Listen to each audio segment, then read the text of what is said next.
in today's session. I'm Miriam Linda Kerue, and I'm here on behalf of the University Librarian. He's out on another official duty, and so he's not here to welcome you to this program.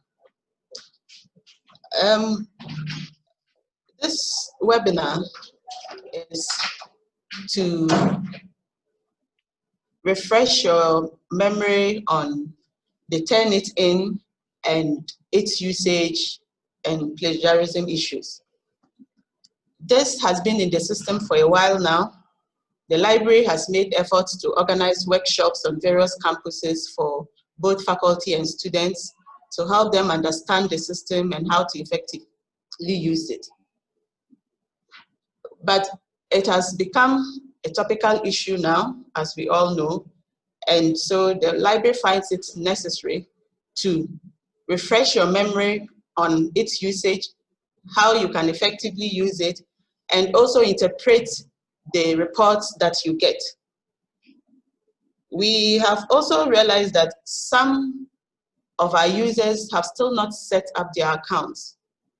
And so today's session is also to help you set up your accounts and how to upload, download, and interpret the reports that you get.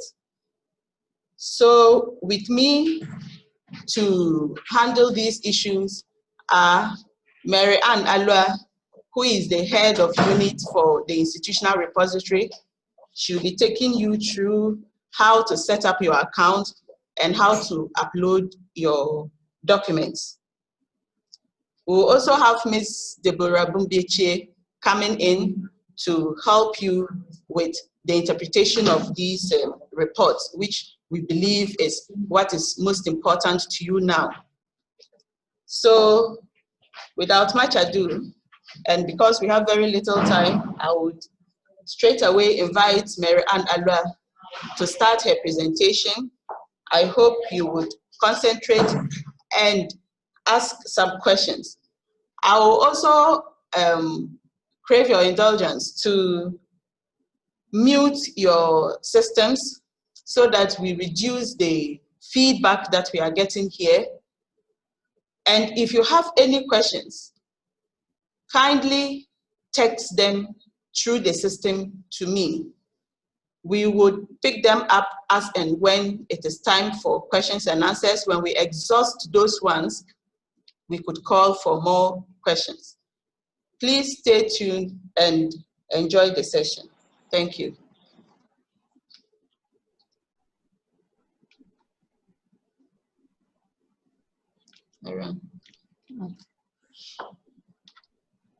Madam, stop sharing your screen, then I'll share mine.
Hello.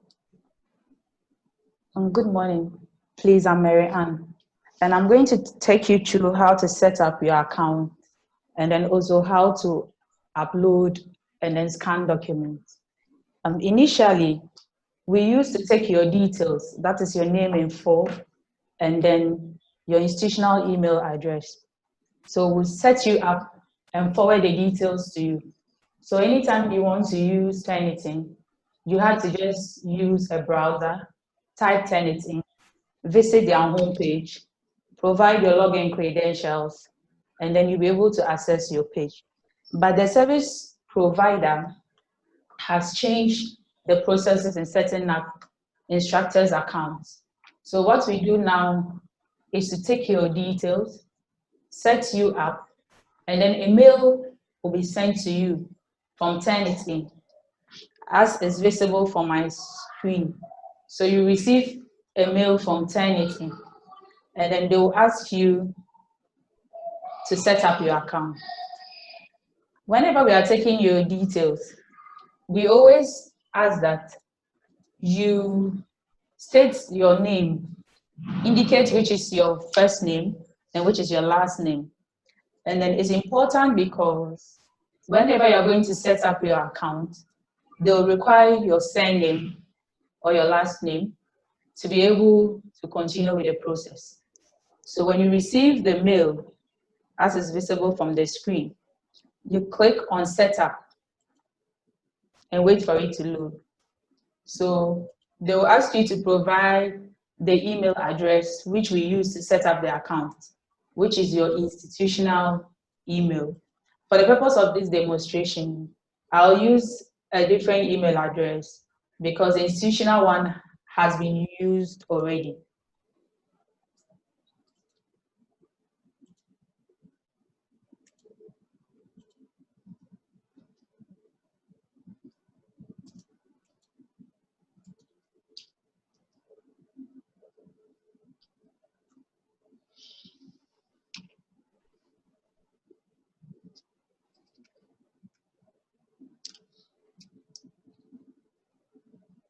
So after providing your surname, a mail will be sent to you again to continue the process of setting up your account. That is when you then set up a password.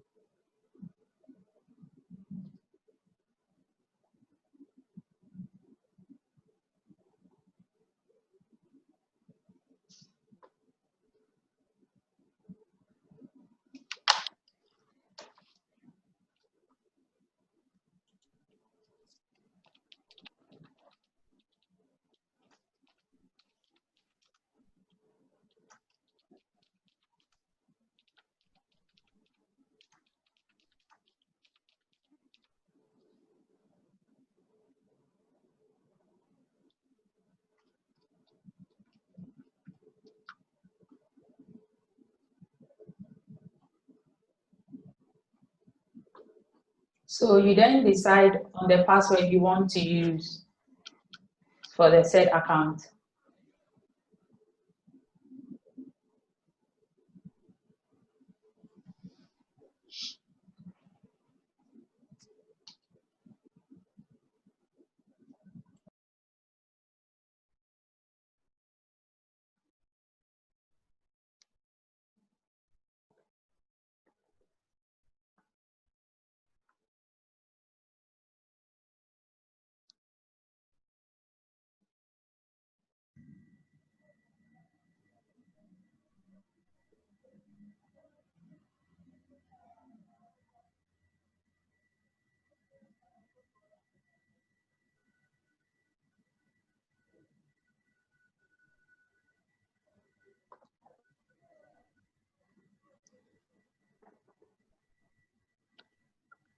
I'm sorry for the delay. The network is a bit bumpy.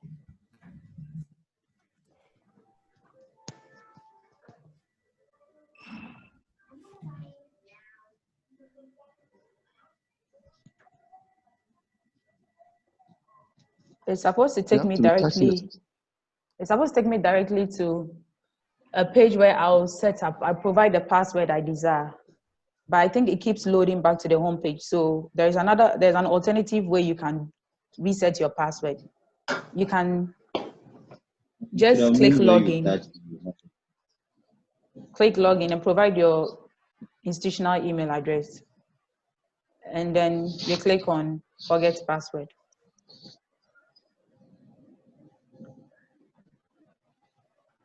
Then you provide your email address again, and then your last name.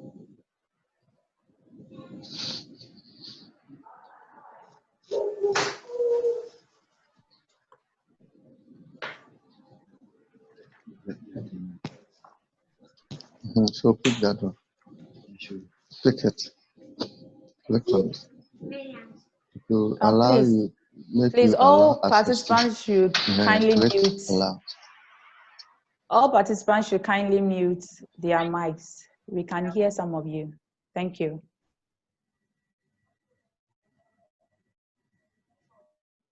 So after trying to reset your password, a message will be sent to your mail. You click on it and click create password.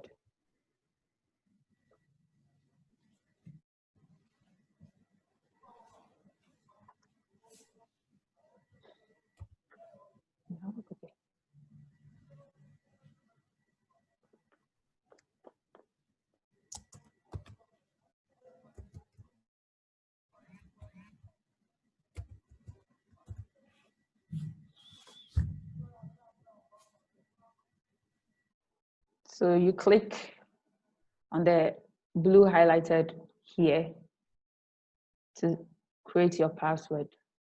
So you put the desired password here. And then you repeat it.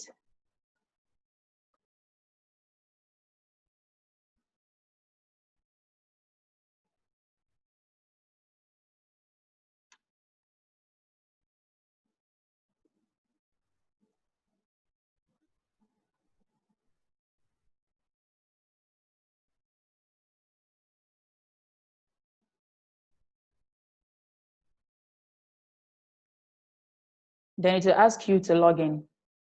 To automatically take you to the TURNITIN homepage. You provide the email address you used in setting up the account, and then the new password you just generated.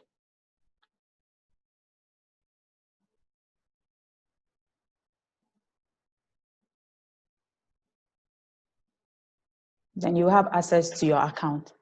So this is the view you see for the first time when you log in as an instructor. If you want, you can edit your name. If you want, you can leave it as it is. Then you will have to select a question from this drop box. For instance, what song did you can choose. There's a drop list of different questions. You choose what you want. For the purpose of this demonstration, I'll just choose the first question. And then you provide an answer. Then you click on next. Then you read through the license agreement. When you are done reading through, you check I agree and continue. So this is the interface of the instructor's homepage. But for you to be able to upload, scan and download originality reports, you have to add a class and an assignment. So first of all, we'll add a class. So on the right-hand upper corner side of your screen, you see add class. You click on add class. For the first question, class type is standard, you leave it as standard. The second one is class name. You can put your department's name, your school or your faculty's name here. For the purpose of this demonstration, I'll use the library.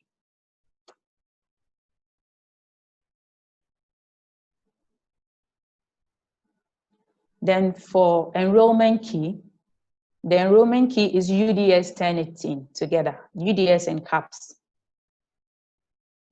and Turnitin, the T in caps.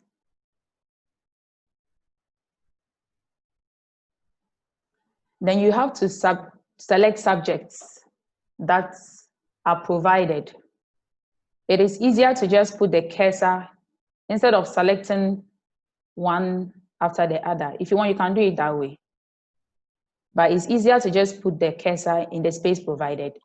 And then you hold the enter key for some time, and then it selects everything.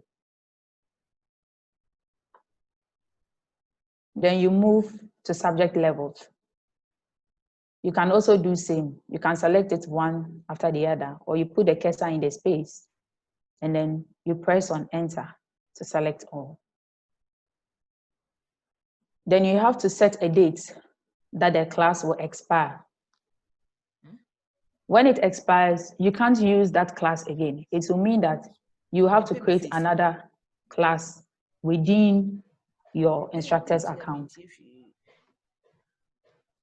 Has supposed to stop your video. What's stopping? So for this class, we are going to set it to expire on the 31st of December, 2021. But as we said, you can unmute. So I select December, What's stopping? You can also select on 31st, 2021. Then you can go through to ensure that all the fields have been filled with information required. Then you submit.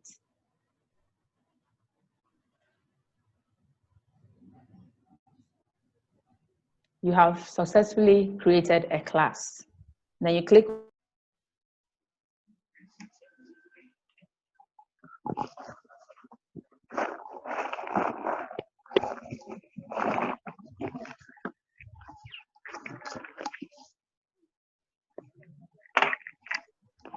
You now need to create an assignment within the class.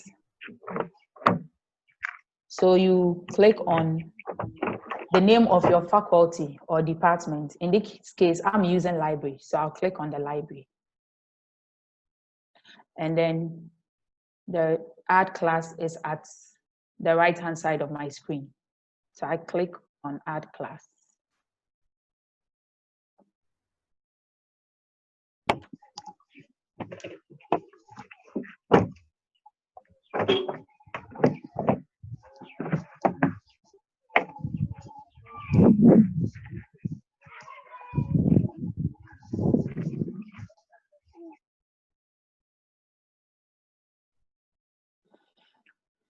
Assignment title. What you provide here is to type submission pool.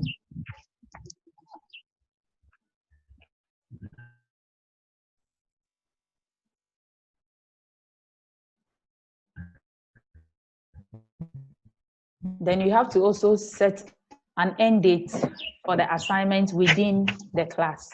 And just as we did for the assignment, the class, we have to also set it to reflect the exact date the class will expire. If you set it to expire before the assignment date, the class date, it will not take effect. So what you use to set up your class is the same information you use to set up the assignment, so that when the assignment and the class are expiring, though, hello? Please, someone's background is noisy. Please kindly mute your mic. Thank you. So just as we did for the first, we do the same for this, 31st December, 2021.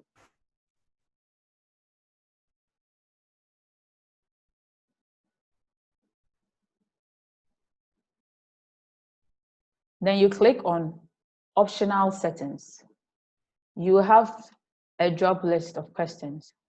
Please kindly pay attention to this, because some people did not pay attention to this section. And then if you don't check a certain question to no repository, anytime you attach a document, it will submit to Turnitin's repository. And anytime you scan the document, it will match against that said document and say that you have copied that document. So it's very important that after this demonstration, everyone checks his or her account to ensure that it has been checked not to deposit documents to the repository.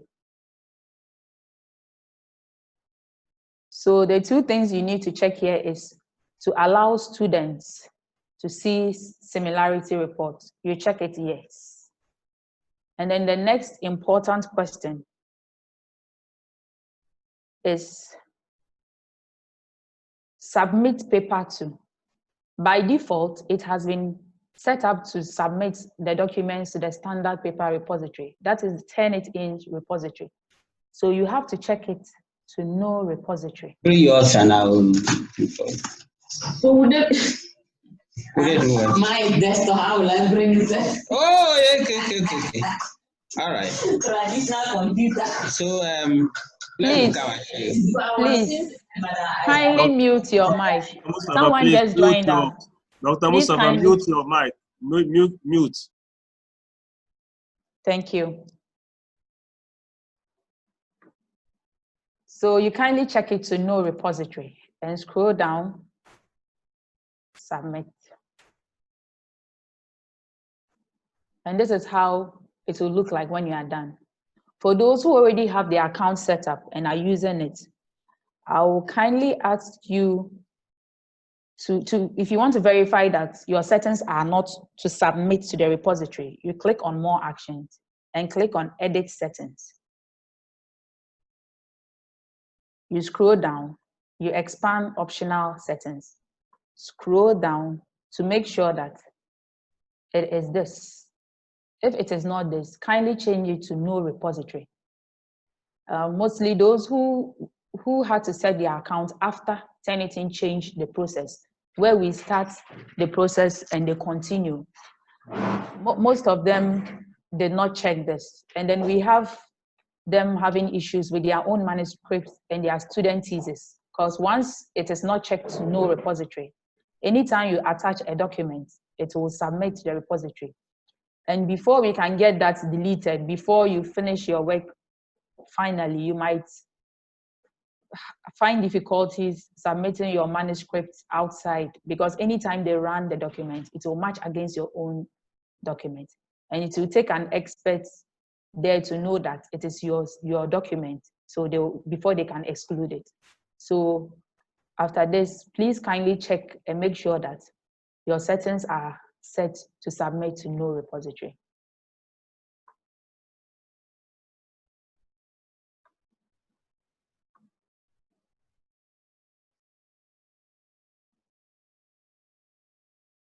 Okay, so now your account has been set up. Now, how to attach documents or upload documents to be scanned. When you log in, after setting up your account, anytime you log in, this is the interface you have with the name of your department showing. So to be able to attach a document, you need to just click on the library or your faculty's name or the school's name. You click on more action, and then you click on submit. Be very cautious when you are using this, because if you make a mistake and click on delete assignment, the whole assignment that we just created will be deleted. So when you are submitting a document, you can use submit instead of, but to be safe, you could also click on view. It will still take you to the home page where you can submit. So if you want to be safe, you don't want to use the main submit tool, you can just click on your department, click on view, and right here you have submit file. You click on submit file. So when the page loads, you'll be required to provide your first name, your last name, the submission title, which is the title of the document you wish to upload. So for the purpose of this demonstration, first name, Mary Ann.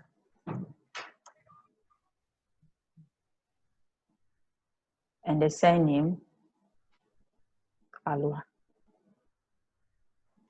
And the submission title,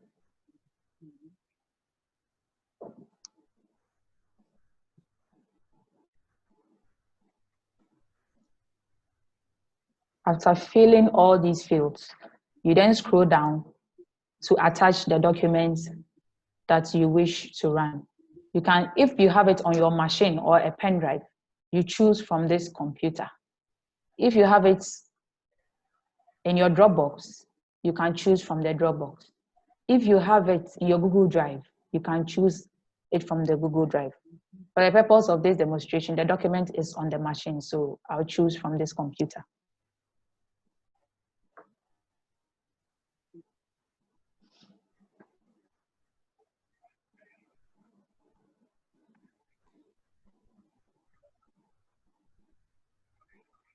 You browse to where the document is located.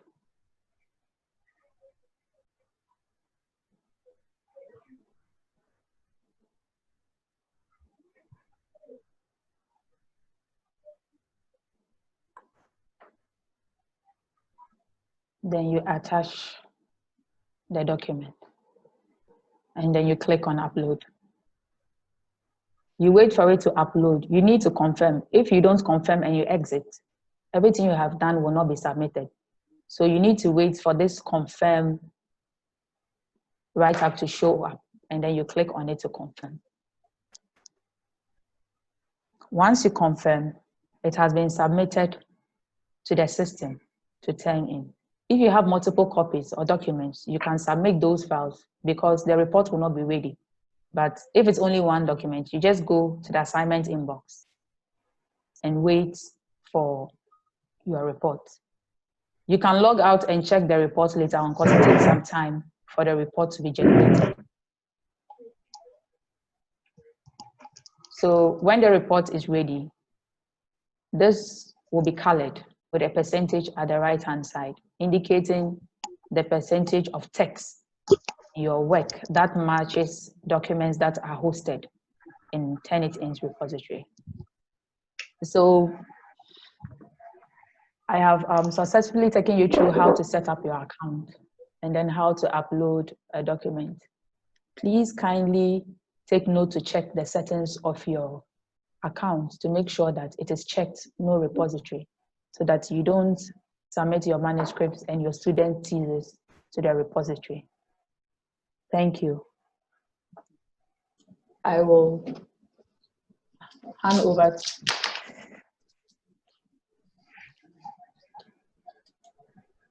to the moderator. Thank you.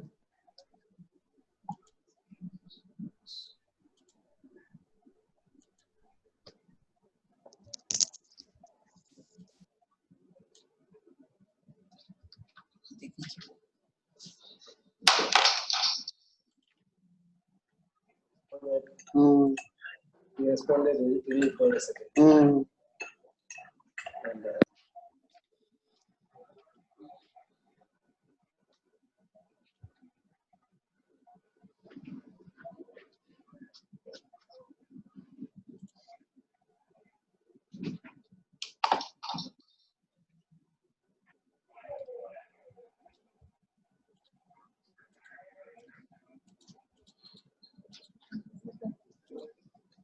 Okay, thank you very much, Marianne, for this session. I would like to entreat you all, you can send your questions by text so that when the session is complete, we would answer them. So I'll now hand over to Ms. Deborah Bumbiechi to take us through how to download the reports and how to interpret them. So Debbie.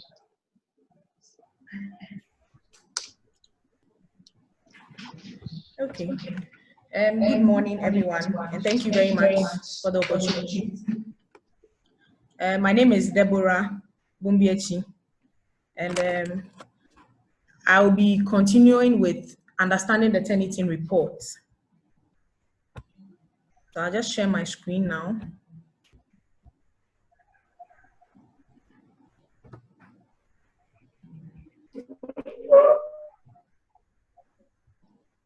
I hope everyone can see my screen. All right. So yeah, I can see. After you run your report or you run a document through Turnitin and you generate your similarity index and then you download your report, what does it all mean? I'm just to take us through how to understand the report and what comes up. So I'll be talking about what the similarity report is. Then we will also look at the components of the similarity report in two versions, the web-based report and then the PDF version that you can download. Then I also talk about the color coding scheme, the sources, what it all means, what you can do with your similarity reports, and then similarity for already published documents. So the similarity report, as my colleague mentioned, is a report that shows you the percentage of similarity, similar text within your documents that can be matched to sources in the Turnitin's repository. And usually, after the report is generated, on the web-based report, that's how it looks like. So I just want us to have a feel of this before we go to the practical portion. So here, you can see some numbers on the screen the numbers on the screen that shows portions of the similarity report. Now, number 1 and number 2, if you look at it, number 1 is over here. This is number 1, and here is number 2. It shows you the string of words that are matched as similar to text in the Turnitin's repository. So usually when you look at your report, you always have a starting point with a number, and then you have an ending point, all in the same color.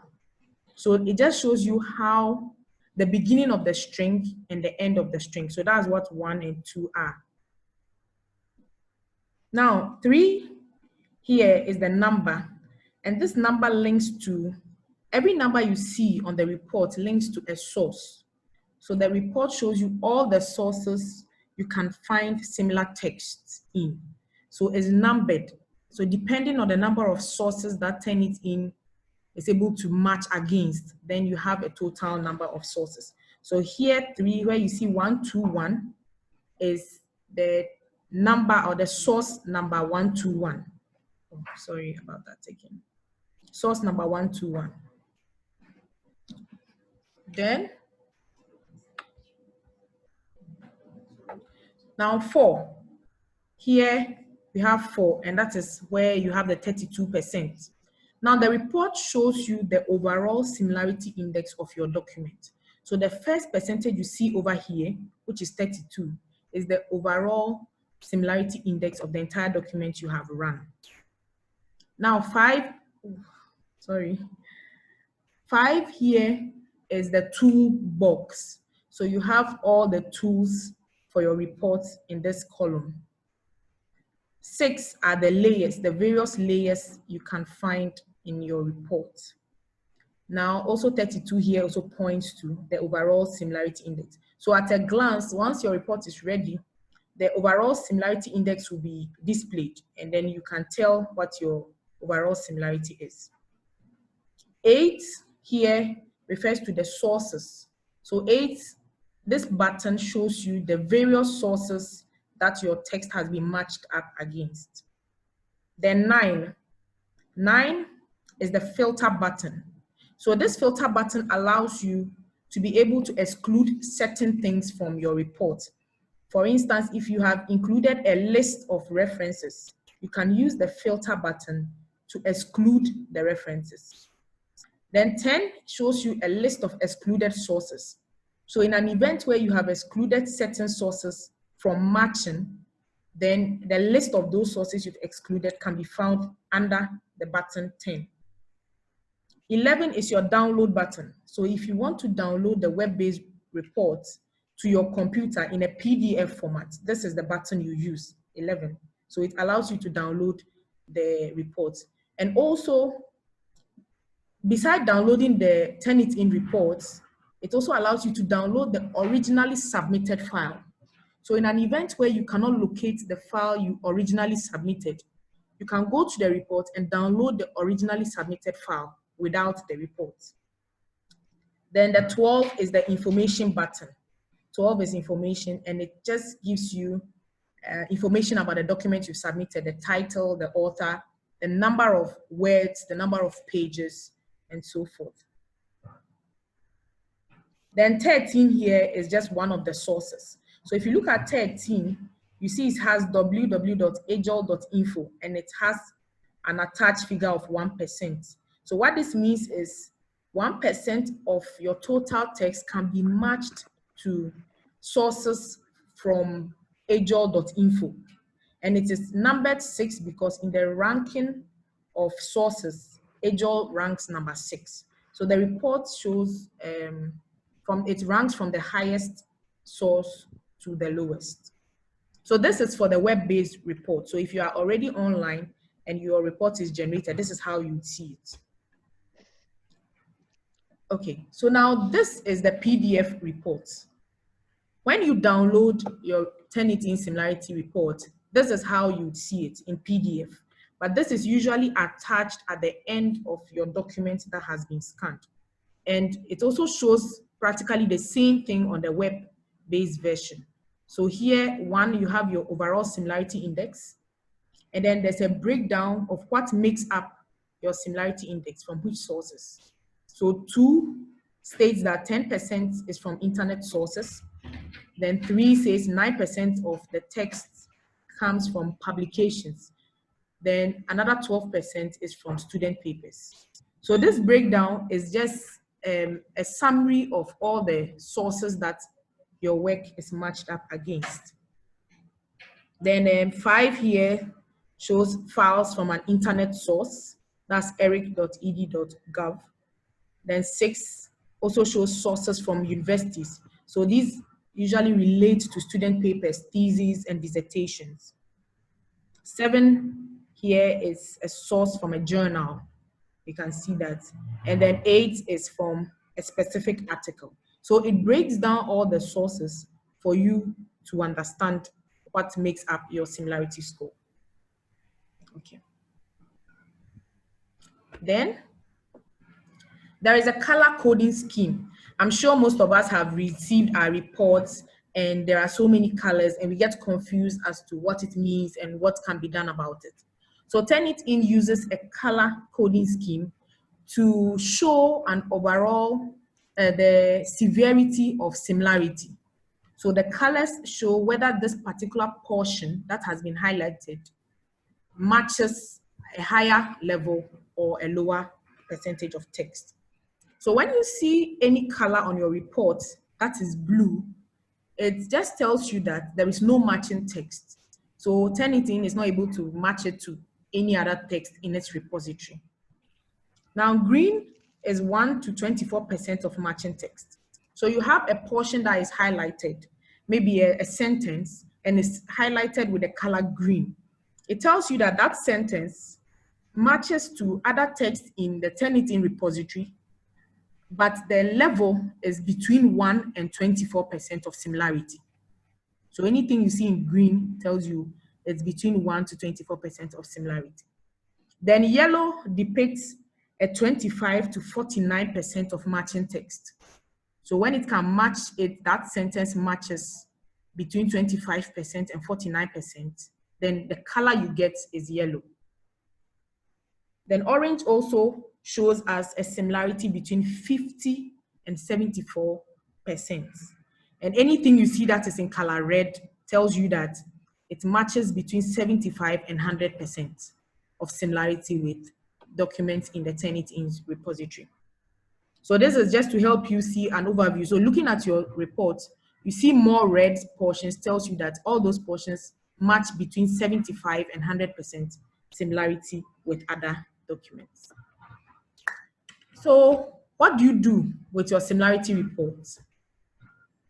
After you receive your reports, what happens? What do you do with it? The report is to allow you or enable you identify areas that are heavy on similarity with documents in the Turnitin repository. So once you receive your report, you can find portions within your work that matches up to other texts. It also allows us to improve academic integrity. It encourages original work. It helps you to also investigate authorship and deter students from submitting assignments that compromise the institution's integrity. Now, on the web-based report, you can actually follow to find the original text that it's matching up against. So that's why I'm saying you can investigate authorship. So if your students submit their thesis or their dissertations, the Turnitin allows you to be able to locate the original source from which the person or your student has copied or has borrowed some information. It also helps improve on referencing and citation, Because if you have referenced all your sources properly, Turnitin will not pick those portions up. So it allows you to also realize portions of your work that have not been cited or referenced properly. So you can also identify the original and unoriginal content of any written work. So portions that are not matched up or are not highlighted tells you that those portions are original. All those which are also marked also shows portions that can be matched to other sources. Then it prevents copying and recycling. So it deters students from resubmitting their own works for different purposes or borrowing their friends' works for different purposes. Okay. Then the issue of similarity for already published documents. Turnitin, with the use of Turnitin, we are able to determine a similarity score for a paper or a document that has already been published. So if you have an article, a research article published in a journal, you can still check for the similarity of the document, irrespective of the time lag. So for instance, you published it in 2010, and it's been 10 years already, 2020. Turnitin, you can still use Turnitin to determine the similarity or the originality of that paper. So we do this by cleaning out sources that contribute to higher similarities. And when we say cleaning out sources like this, because information sharing is so much more enhanced by use of the internet, the probability of finding your original article shared across various platforms is very high. And once Turnitin's repository is very vast, it will pick up on all portions or all sites that your original publication has been shared. So we are able to clean that out as well. We are also able to clean out from aggregator websites and databases. So though it is not the journal you published in, or it's not the publisher, we have some websites that are aggregators and they just gather information based on subject areas and make it available. So we are also able to clean out on that. Then also from institutional or organizational repositories. Then we're also able to clean out sources based on dates. So sources that are dated after your publication can also be excluded from sources that should be matched. Then also in instances of shares and referrals, we're also able to clean that out. So I'll quickly move to the practical. I want us to have a feel of what I just mentioned about being able to determine similarity of already published work. So you just visit Turnitin. So I'm online now and I just go to the Turnitin website and then I log in. So we all have our credentials, so you can just log in and run your document.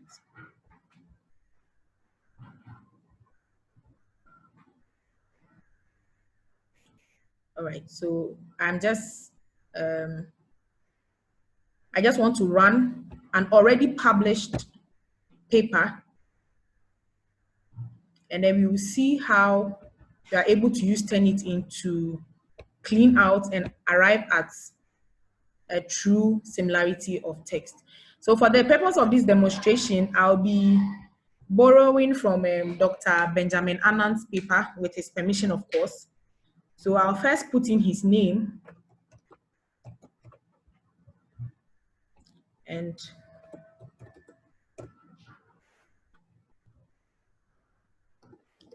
for the purposes of this demonstration, I will be titling it Test Paper 1. And then I upload it.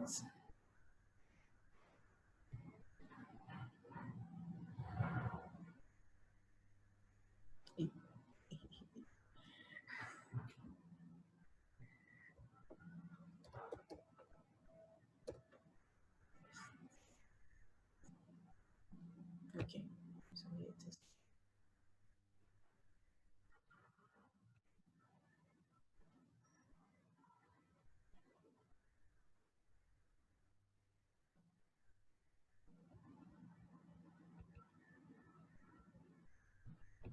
All right. So I've uploaded the paper, or I've uploaded the article, and now I will just have to wait for the report to be ready. And like Mary Ann said, in order for you to determine whether the report is ready, you need to either log out, log back in, or you have to refresh your browser periodically in order to determine if your report is ready.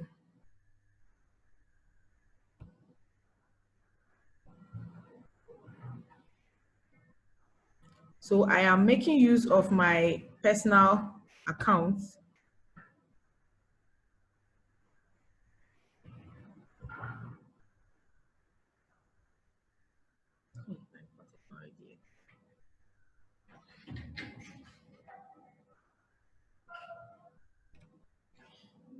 I will share these slides as well. We have some other resources for which you can read and get better understanding about the similarity reports and then how to interpret it.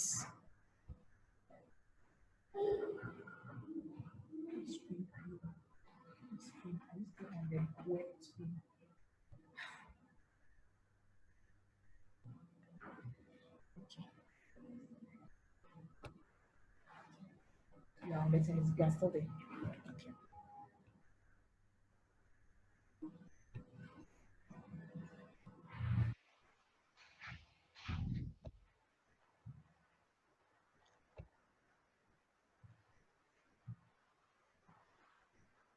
Once I'm waiting for it, I change the screen.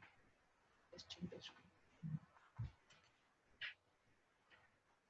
So these are just a few resources that links to sites where you can read more about the Turnitin similarity reports and how to interpret it whilst we wait for the report to be ready.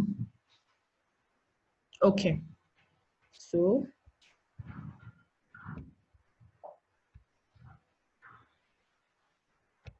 now the report is ready. As you can see, the report is at 18% of similarity.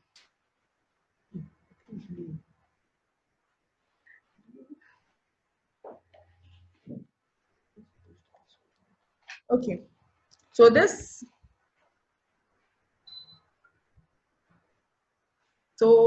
paper, here we have 18% of similarity, which is already low, but it means that the actual similarity index will be much lower than 18% because this is already published. And so what happens is when you click on expanding the resources, the sources of similarity, it shows you a list of all the sources that have been matched to, that this paper has been matched up against.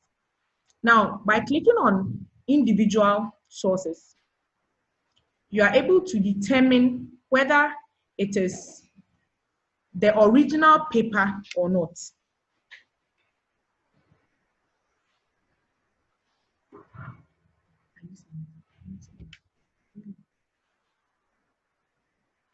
What screen are you seeing?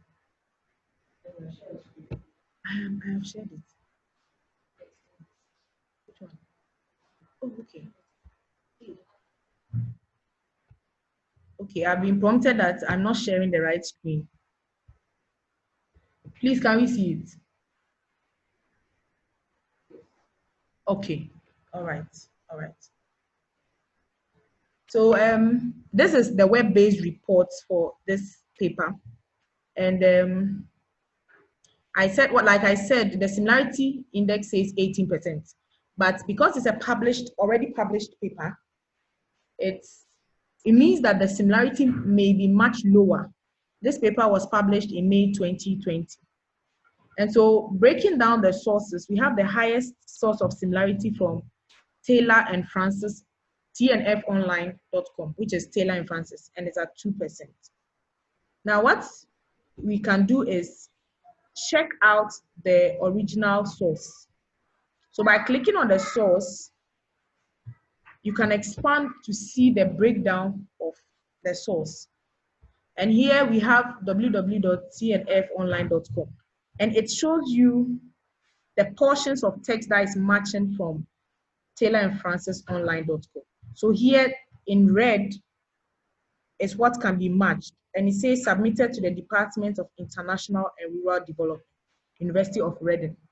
Now this is not something we can refer to as a plagiarized content. So you can exclude this particular sentence or this particular this particular sentence from your reports. So if I exclude it,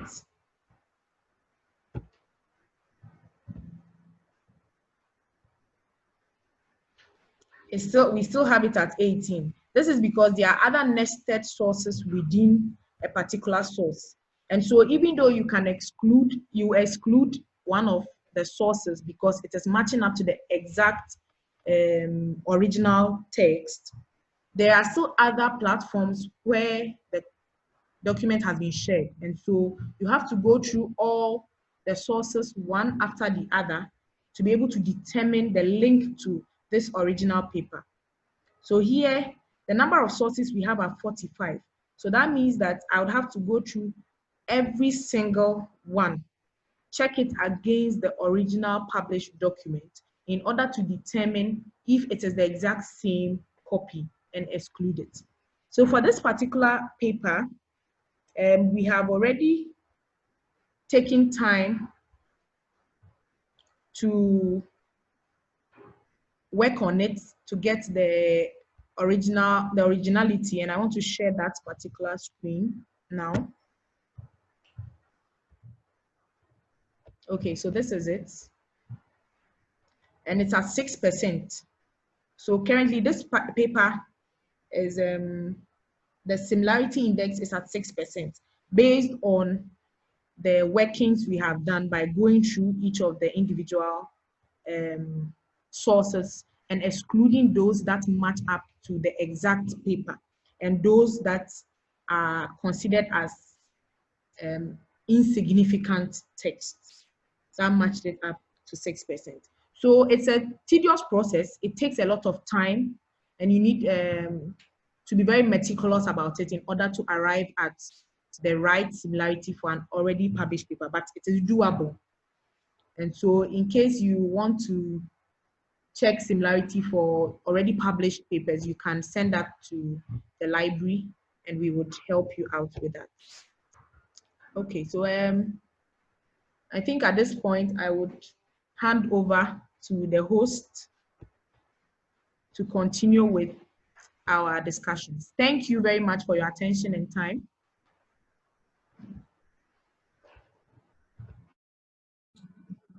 Okay, thank you very much, everyone. Thank you very much, Deborah, for giving us that insightful session. I think at this point, I would want to welcome questions. I can see a few questions in the chat area. I would want speakers to take those questions and kindly send in your questions. We don't want the audio because it's going to give us some level of feedback and we may not hear well. So please send in your text. We are going to start answering the questions now. So Mary Ann and Deborah, can you look through the questions and try to answer them?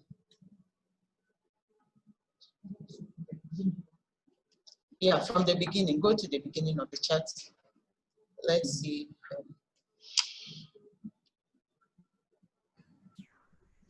Okay, so I seem to have seen another question. The first question here that says, this is from Miso Quartz. I'm not sure who it is, but the person is asking that what is the maximum span of the data set and the essence of it?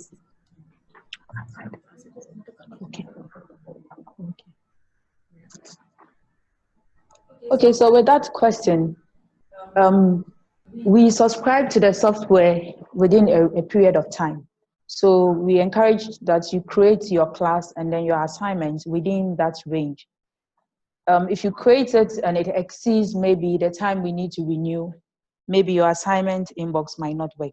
But that's why we've given you a range. When it expires and we renew, you can create another class. And the essence of creating it is to give you a working interface.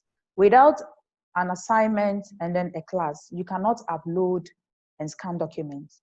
So it gives you, the instructor, a working interface to be able to use the software. That is why you need to create an assignment and then a class, and then you need a due date for it. When it expires, you can create another class and then an assignment. Thank you. Okay, so I see another question from Courage Kosi, says Sophia. And the question says, why has the similarity index changed from 32 to 20 on the PDF? Okay, I think that is in relation to my presentation. And those are just examples. It's not the same, it wasn't the same report that I screenshotted for purposes of the demonstration. That is why the web-based report had a 32% similarity and the PDF one had a 20% similarity. So forgive me for not clarifying that portion. Then there's another question from SAHS. It says the sum of breakdown is higher than the overall similarity. Okay, so for the similarity index, it doesn't sum up to the breakdown of sources. So the overall similarity gives you an overall similarity of the paper or the particular document you have submitted. When we come to the sources, it breaks down. So now, in terms of the sources, the overall similarity becomes something like 100%. So we are breaking down.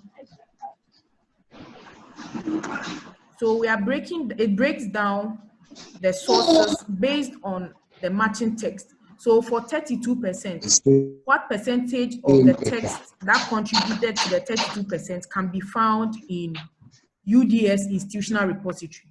So that is why the percentages of the sources do not match up to the overall similarity. I hope I have answered that question well. Is Mr. Danso in? If Mr. Danso is around and he would like to add up to it. Okay. So the next question says, how will you exclude sources after the publication date of a document? How would you exclude sources after the publication date? So what happens is the system would run a report and generate all sources. But now it is your duty to take each of the sources one after the other. Because every source, there's a link to the full text or where you can locate the similar document. And so you would have to look at it. And there's always a date, an author, a title, a date. So if your publication was in 2017, and among your sources, there's another paper it is matching against, but that paper was published in 2020, it means that yours predates that particular one. And so you can exclude the one that was published in 2020 from a source so that it would affect your similarity index. Okay, so the next question says, from A. Isaka, says the cited articles are usually included in the similarity index with TURNITIN, despite the correct citations. So Marianne, you can take that question for us. So citations and then your references. That is why they've given us a tab to exclude bibliography. The system is able to identify those citations so that when you exclude them, so first of all, when you scan your document, you go to the filter and then you take the bibliography out. It takes out the citations, both in text and then at the references. So what is now left is the document itself. So if the percentage was say 50 and you take that out, it will reduce because those citations and references also constitute the overall total. So after this, you can even try it. Try uploading a document and taking the citation of the bibliography, you check it, and then it will reduce the percentage. It might not be significant, but it will reduce it. Yes.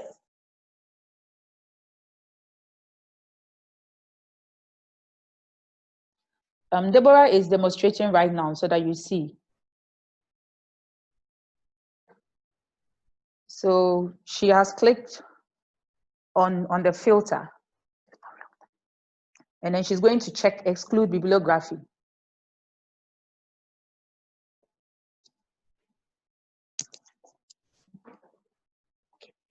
So she has excluded quotations that have been cited properly and bibliography that has been cited. So you see that the overall percentage has reduced from 18 to 6%. So the system makes provision for that. It knows very well that when you write, you have in-text citation and then you have a reference column. So it gives you that option to take it out so that the body of the document itself can then be accessed. Thank you. Thank you very much. So it makes provision for all those things. You can always exclude your bibliographies and your properly cited text. Okay, so there's another question that says, does it mean if an author copied heavily from other sources but cites appropriately, then the app will not match such work as similar?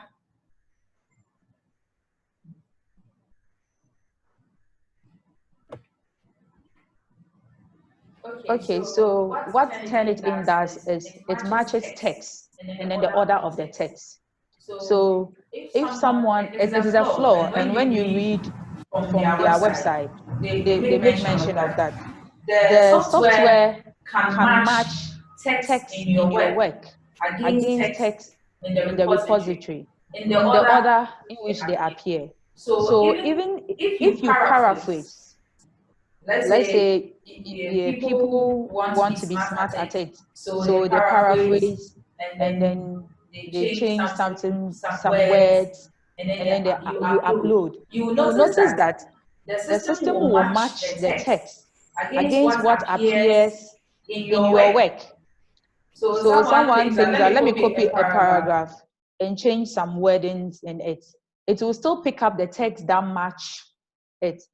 But if, let's say, the document is not hosted in the repository's database, and an old book or maybe a written document that you pick up and then you write and you upload.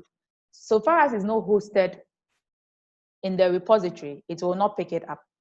That is why it is a tool that is used to check. It is not the ultimate. It is a tool that is used to check text. It matches text. Thank you. All right, thank you. Then Mr. Listowell Anaba is saying that an already published work, I was expecting almost 100% similarity. Okay, so I was saying that this is a paper we had already begun working on and finally ended it with at 6%. So I think originally it matched somewhere at 95. So you can try your own paper as well. You would realize that if it's already published, you should be receiving higher similarities. But for some papers, you can actually run it and get a lower similarity. It happens because we have also I've run one that ended at 45 without even excluding the bibliography and anything. So it depends on the paper that will generate that report. To add to that, it also has to do with the platforms where that document has been shared. So if the document has been shared on varied platforms, then you have a lot of them popping up and then it hypes the percentage. But if the document has not been shared on various platforms, then the percentage might not necessarily be 100%. Yes, exactly. Thank you. Then Mr. Paul Ama Ayi says you cannot remember your login particulars. Okay, we will contact you afterwards and we will take it from there. Madam Lydia Baden is asking, how can one exclude single words that is highlighted? I think as we were doing the presentations, we said for every string of highlighted text, there is a beginning and there's an end. So if you have just one word highlighted in the middle, it doesn't mean that it is just that single word that has been highlighted. There is usually a beginning and an end for a string of text. So what happens is if there is a sentence and maybe there are some synonyms replacing words in the original sentence that it has been matched against, Turnitin will skip the synonyms that has been replaced. So you have the first word highlighted, the second one not, the third one will also be highlighted, and maybe subsequent ones will not. It doesn't mean that it is picking up just a single word, but it's usually in a string. So you have to watch out for where it begins and where it ends to be able to determine the string from which the system is picking up similarity. Please, those requesting for handouts, we are recording the session. So when it's done, it will be shared for you to watch again. Thank you. So the next question is about excluding references, which we have already mentioned or we've talked.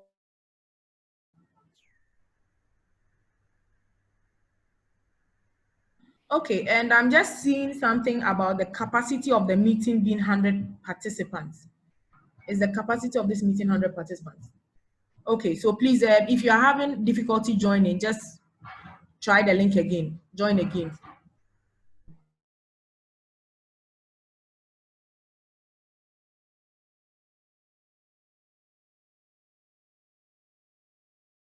Yes, so please, after 40 minutes, you'll be logged out automatically. So you just have to join again and we'll continue the session.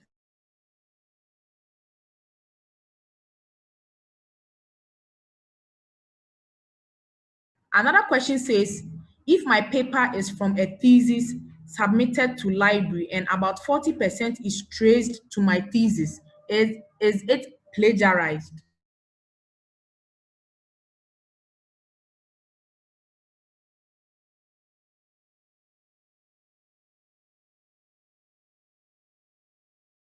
Okay, so we are asking about if you have an extract from your thesis. So you have submitted your thesis already and you extract a paper out of your thesis and it's tracing to 40%.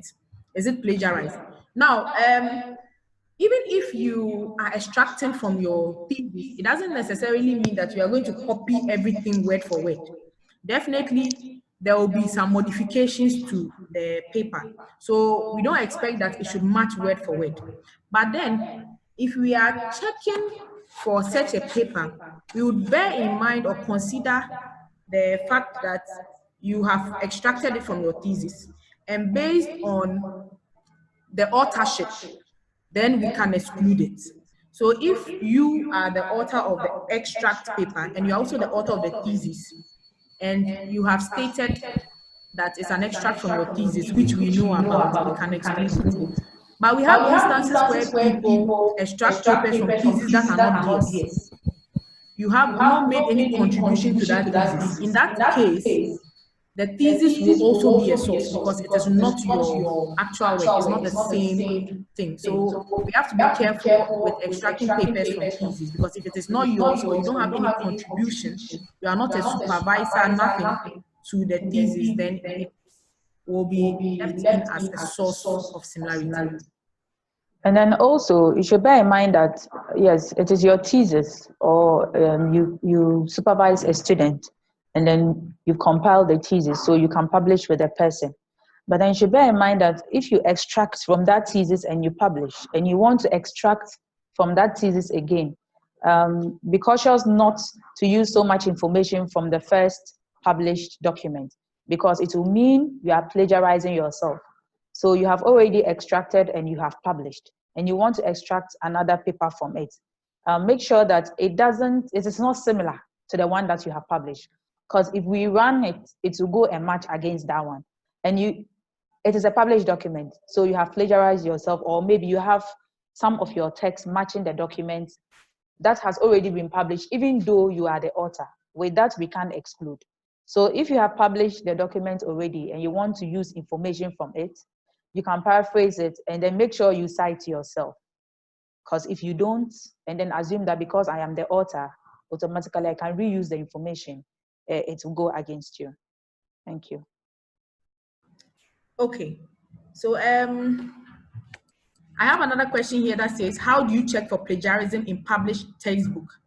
I think we have already talked about how we are able to check for plagiarism or similarity, specifically similarity from already published documents.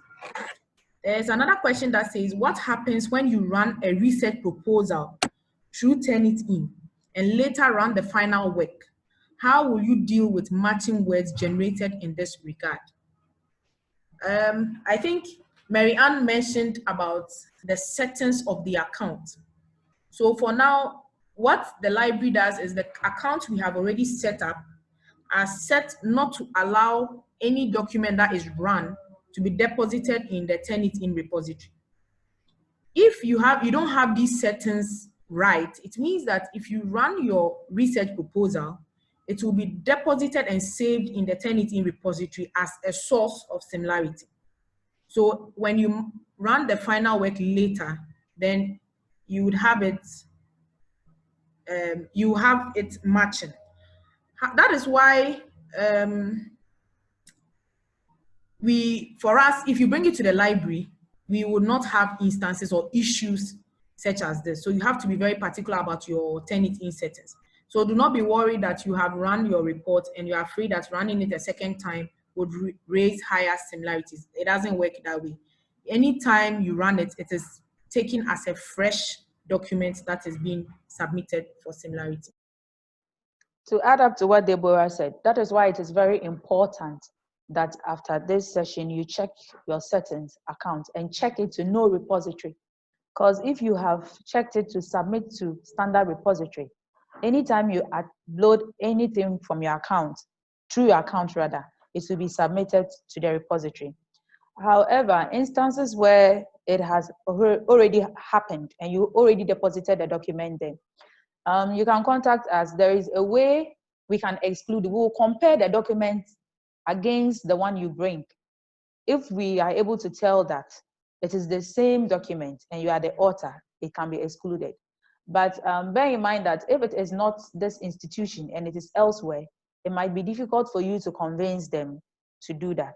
So the best thing is just to check your settings to no repository so that you don't have incidents of submitting your student's proposal or your own manuscripts to the repository. Thank you. Thank you very much, Mary Ann. Please keep the questions coming in. We are recording this session and then afterwards we'll share it with everyone for referral or for later reference. There's another question that says, what accounts for the difference in scores of the same paper by two people running Turnitin? So if I understand this question, it means that two different people have submitted the same paper and have had different results of similarity. Okay, so for this question, it is possible depending on the time the paper was run. Because if I run the paper today and I have a similarity of 20%, and say next week, Mary Ann runs the same paper, we don't expect that we should have the same similarity because there has been a time lag. During that period, there have been more papers published, there have been student papers generated, and all these things have been deposited in the repository. It means that the number of sources Turnitin will be matching against would have increased.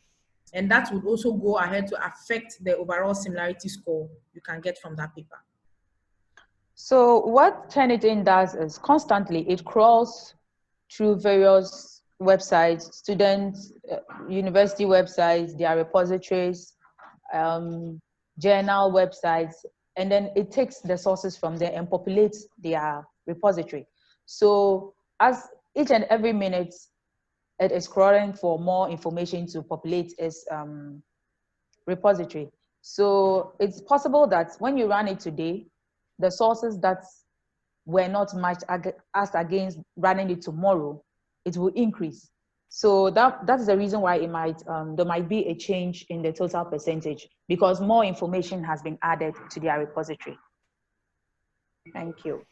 Okay, and then there's a question about, can we know the expiry date of UDS Turnitin subscription so that we can set that date from the onset? So for now, during the demonstration, I used a date. You can use that for now.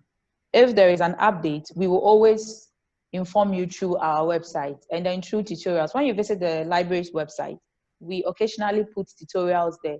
If there is a need to change the expiry date, we will just make a short tutorial and upload it there. And there are various platforms which we can share information with you. And then if you have issues too, you can contact us and then we'll be of assistance. Thank you.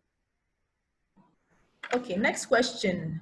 Averagely, how many days does the library take to get feedback or Turnitin report to interested staff? If I understand this question well, you want to find out how long it takes for the report to be received.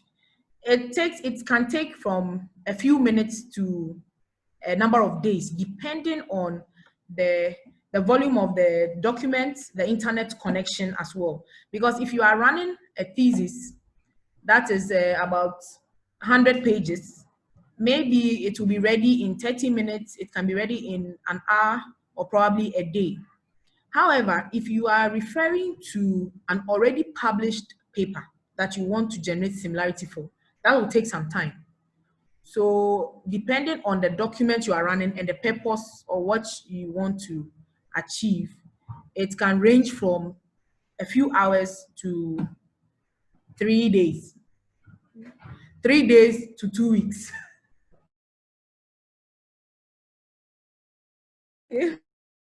There's another question that says, I have an account already. I attempted changing the class end date from 31st December 2020 to 31st December 2021, but I wasn't successful. The system is not allowing me. Please, you can send a mail to the library and we would sort out the challenges for you. Please also check, one should not supersede the other. Make sure that the date for the class and the assignment are the same.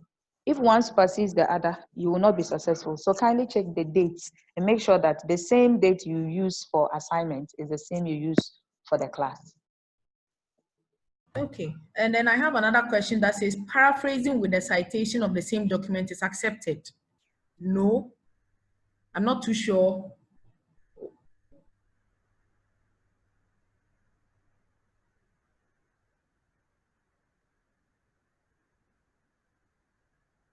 Please, can this question, this is from Courage Kosi. Please, can you come again with the question? We are not getting it very well. So if you can type the question again. And then we have, who should we contact for login credentials in the library? Please, you can send a mail to library@uds.edu.gh. So we have a library email address on the university's mailing list. So it's just library@uds.edu.gh. Any question, any problem, challenge you have, please send a mail to that email address and we'll get back to you immediately.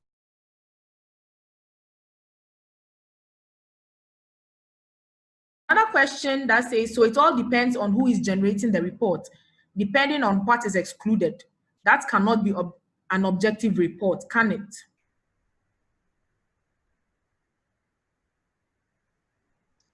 So please, it is not based on the person's discretion. It is based on the sources that match the text in your work. So the ideal thing is to exclude your own work from the overall percentage. So the percentage breakdown that Madam Deborah showed you, you see that there were arrows to the right-hand side. When you click on those arrows, there are other links that are nested within each of the sources listed. We take our time to go through all those and make sure that none of the documents that pop up is your documents shared on a different platform or from the journal's website where you have published. So we arrive at the percentage based on the exclusion of your own document from the sources listed. So if all the links that pop up are linked to your document are excluded, then the percentage that is arrived at is the percentage of text in your work matching other sources. So the ideal is to remove all your work all the links that link back to your work, that you have text in your work matching those sources. So the ideal is to look out for the author, the title of the document, when it was published. In fact, the entire document. We are just looking out for your entire document to exclude it from the sources. So it is not based on an individual's discretion. It's based on the sources that pop up. Yes, so just as Marianne was saying, on the report, you're able to see the breakdown of sources, and you can follow to the website specifically. You can actually open the website from your sources and check if it is the exact same document.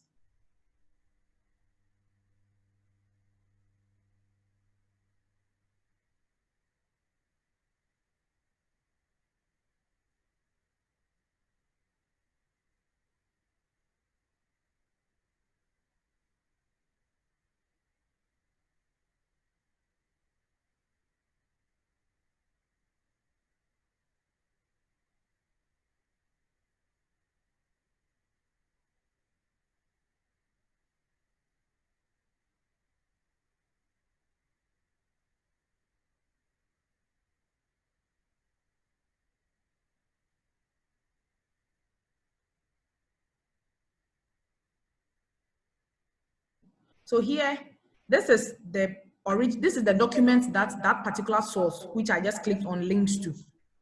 So if you look at this source, we check the entire document against what we are already checking. So this particular paper has no link to what we are checking, and so we don't exclude it because the authors are Nigerian, I think. But so this is how we check. You have to, the links take you straight to the source, and then you have the opportunity to check the two.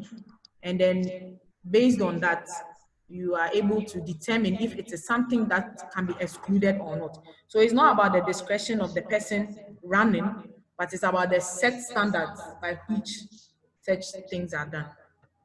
And the sources provide the date, the author's name. It provides details that you can compare with the document that we have uploaded.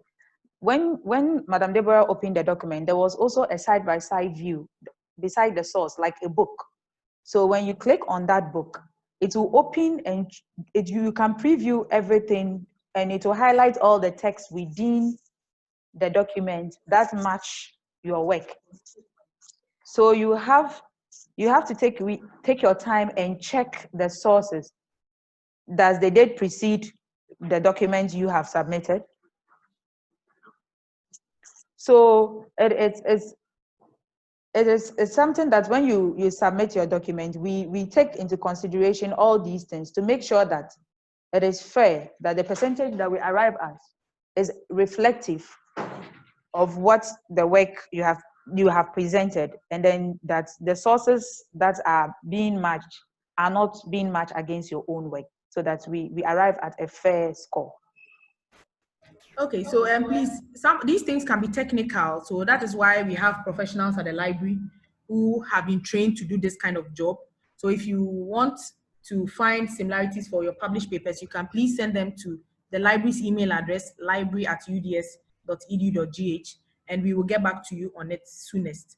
The next question says, in creating a profile as a faculty, do I sign in as a student, teaching assistant, or instructor? As the account is being generated for you, we already set you up as an instructor, so you'll be an instructor. Right.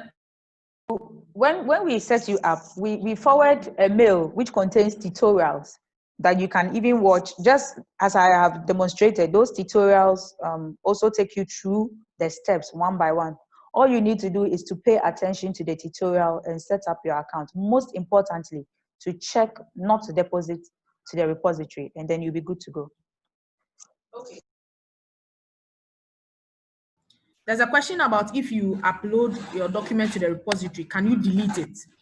This is unfortunate. If your document is mistakenly deposited in the Turnitin repository, you cannot delete it. It cannot be deleted. It becomes a source. So that is why we are very emphatic about the settings, so that you do not deposit documents in the repository.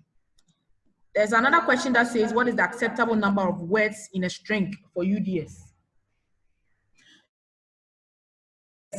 So I think it's 10, a string of 10 words. You can check the policy, you'll find it there.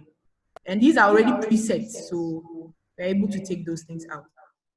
You can equally download the TURNITIN user guide. It has all the information with respect to that. And it's also available on the website. Next question says, can we use personal emails to sign up?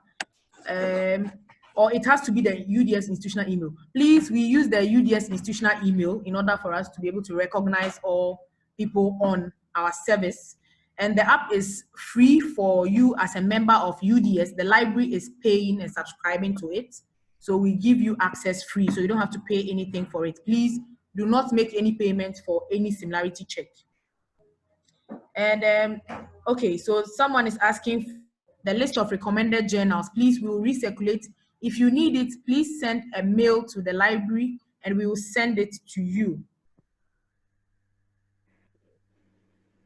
Okay, we would circulate it through the deans and then through the university emailing list. So please check your university email for the list of acceptable journals you can publish in.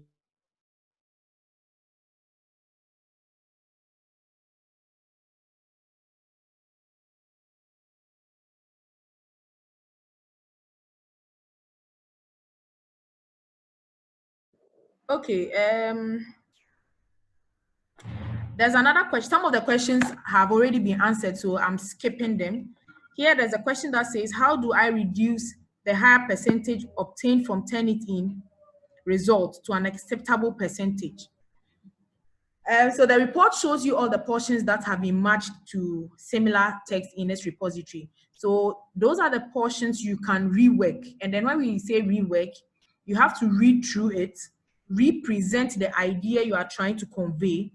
If you have not done proper citation, you have to go back and then cite properly that portion. Maybe you have to paraphrase again, and then you can resubmit for another check.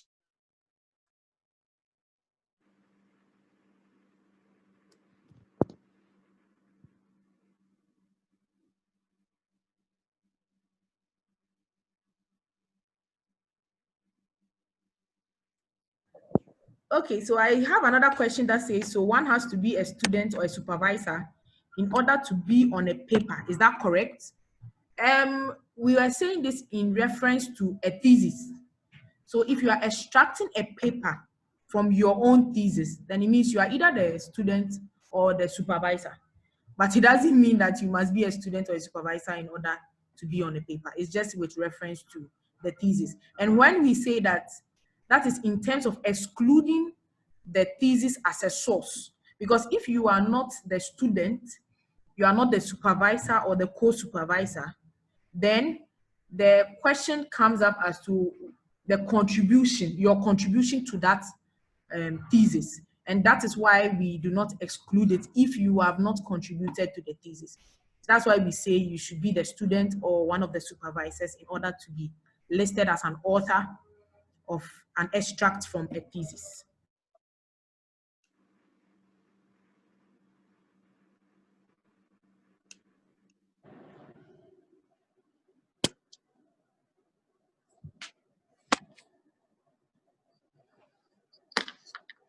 Hello.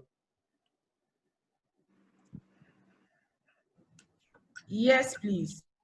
Can I? Yes. On what you've just said, somebody may not be the student or supervisor, but they may have contributed in another way towards the work, for which reason they need to be part of any publication. Sometimes for some work, it's so critical that somebody gives you a reagent or material for us, the scientists, or something without which you could not have done the work. And so you are obliged to put them in a paper, but they don't appear as either supervisor or student. How is this handled?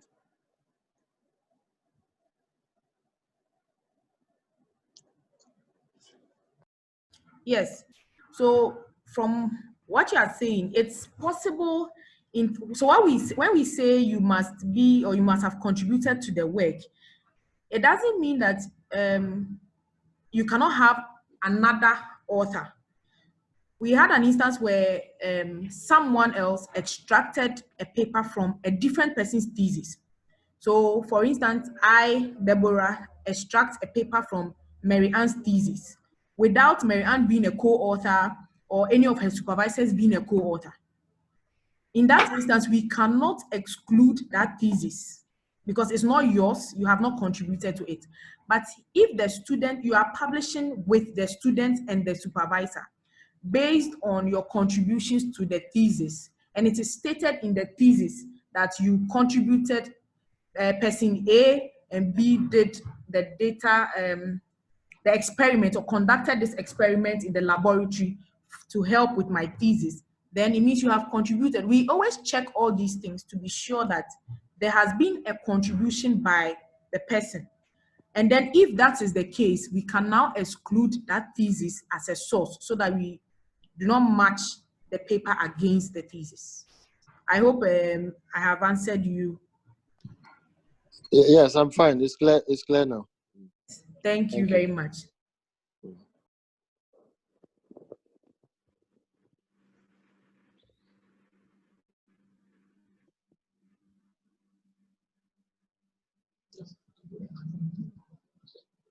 I think we've exhausted the questions we have on the texting, the chat panel. If you have any more questions, you could ask either by texting or muting yourselves to talk to us. So you are welcome to ask your questions. Okay, hello. So we have about 10 to 15 minutes now. You can ask your questions now. Yeah, my question is, yeah. In a published article, you observe the high similarity index. Can you withdraw it, revise it, and republish it? Or once it's published, the result is gone?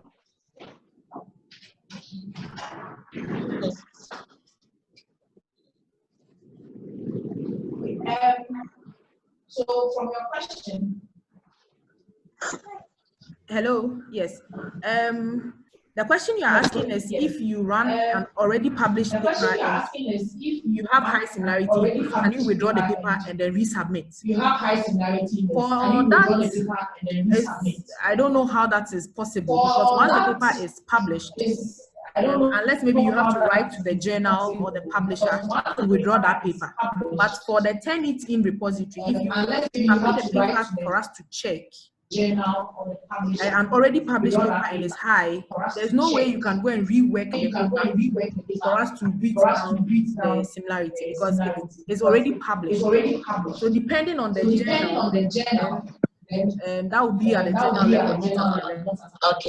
Okay. So as Debbie was saying, if what you could do as the author is to contact the journal, withdraw the paper, rework, and they will publish it again for you, then it will be accepted.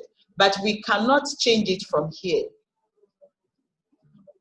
So you may have to handle that through your journal or the publishers. But we wouldn't be able to change it because you have changed something in it. We wouldn't be able to do anything about that here. Okay, that's fine. Okay, thank you. Thank you.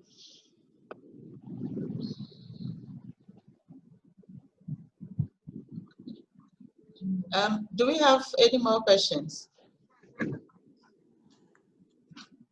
Hello? Yeah, hello. Hello? Yes, please. I can hear you. Yes. Yeah, this is Longi. Okay. Yeah, I have asked a question in a text form that has not yet been answered. I wanted to find out if you have a published book that is not online but is already published, how do you check the plagiarism for such a document? So we would have to digitize it first. Okay. And then we can run it through the system. Okay. Yes. So if example, you want, if you submit a thing like that for promotion, that's how you are going to do it? Yes, please. We have to digitize it first. Okay. Okay. Yes, so that we can run it through the system. Okay. All right. Thank you. You're welcome.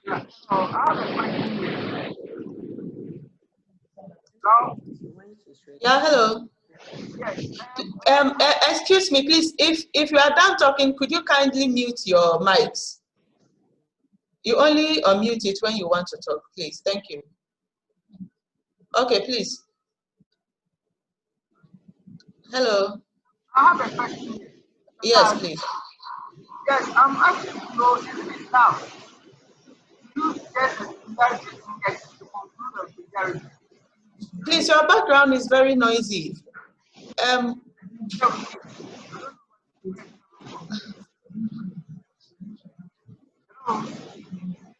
Yeah, hello. Could you? Can you hear me? Background is, yes, I can hear a bit, please. I'm saying that can you use only the similarity index to conclude on plagiarism? Please, your background is really noisy. Could you kindly send a text? We'll look at it, please. Hello, hello. Please, hello. who is speaking? Let me search for the text. Hello, that Baba Sule sent a question. Please, is it enough?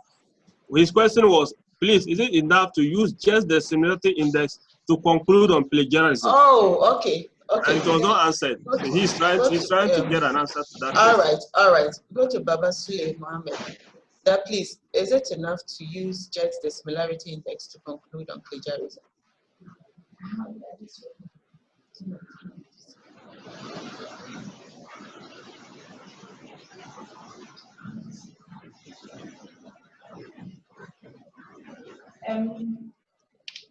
Okay, so yes, the question says, is it enough to use just the similarity index to conclude on plagiarism? So what Turnitin does is it checks for a similarity.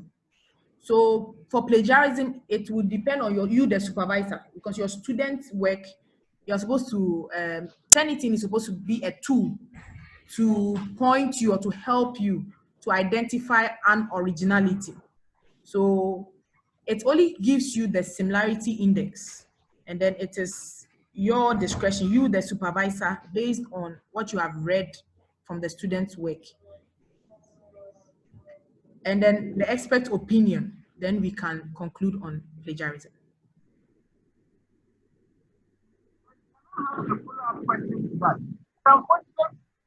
My background is because you can't hear me. Otherwise, I was going to ask whether in that case, can you hear me, please? Can you hear me?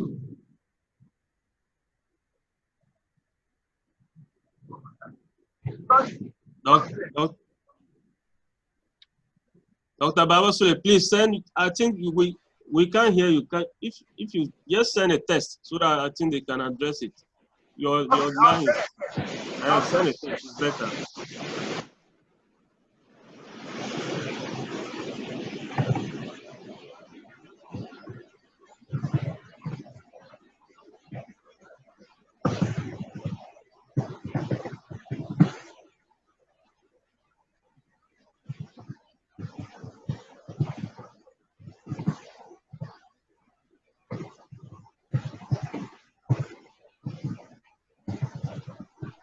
There's another question at the top.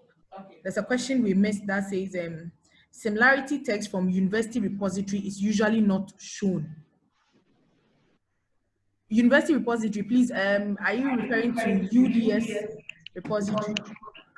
If it is one of the sources that pops up and you want to view the document and it doesn't show, you can always place a request. So you put in a request, and then the Turnitin will contact that university, and then within a number of days, they will send you a copy of the report.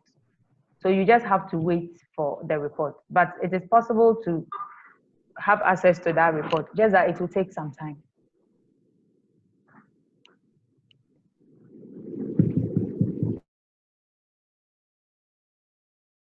There's a question that we seem to have skipped.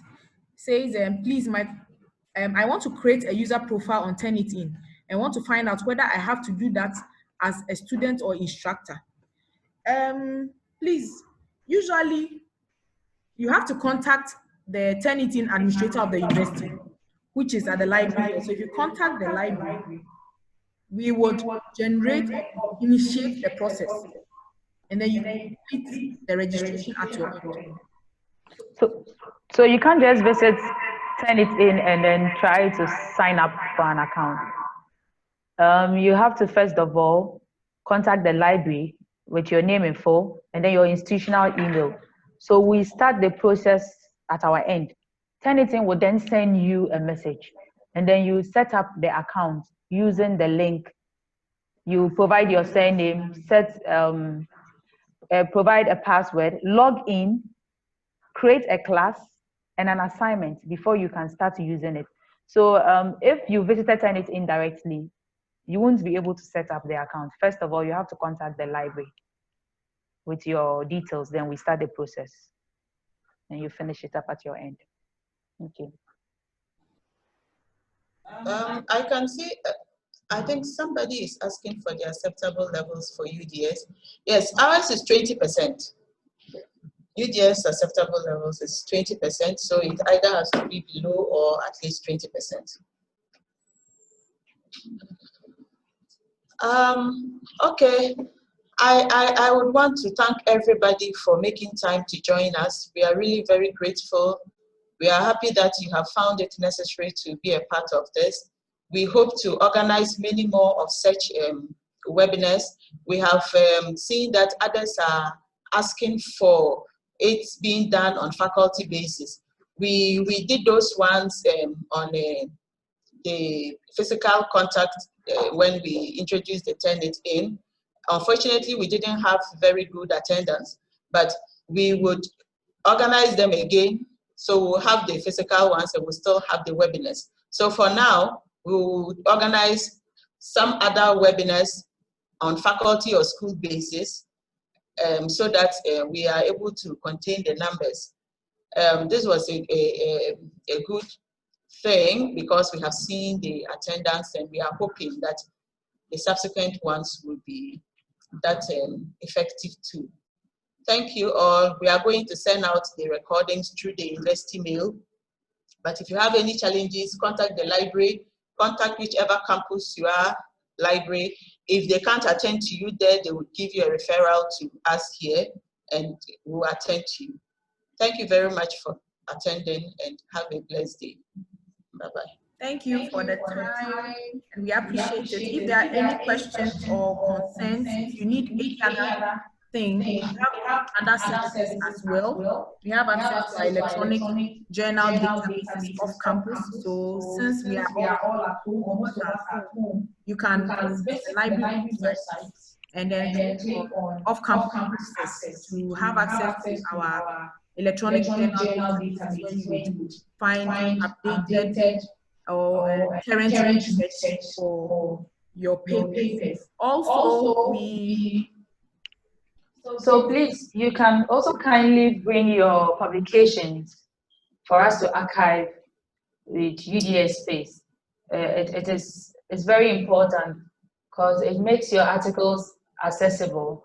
And now that we are scanning some of your articles, if we have access to them, and you contact us and you tell us that you want us to scan some of your articles, since we already have them archived, we can easily just download from the repository and do that, instead of you sending them to us again.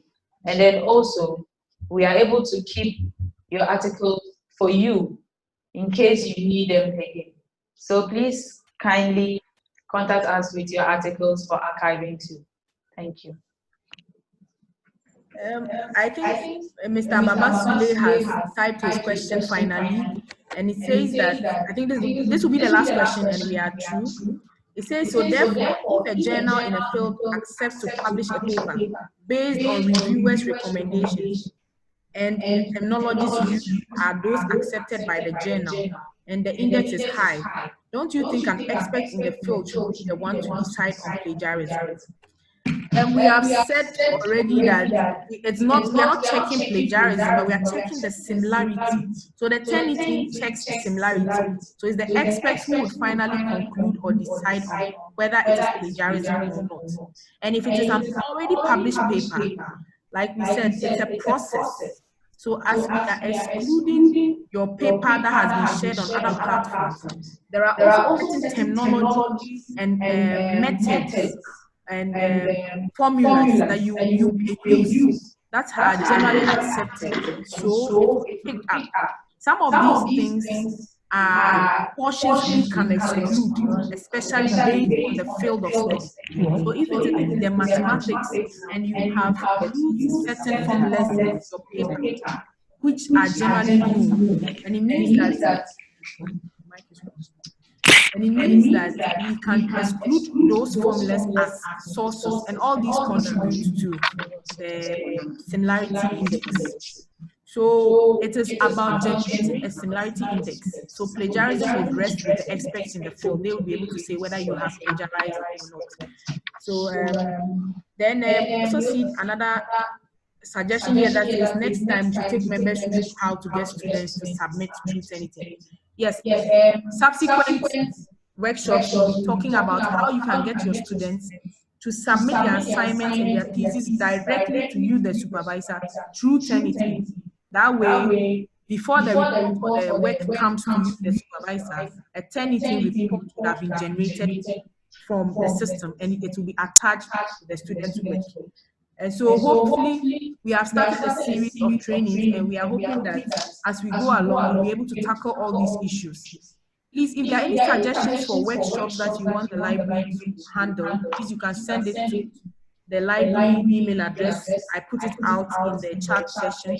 That is library@uds.edu.gk. You can send out your suggestions and recommendations and we will consider and get back to you. Thank you.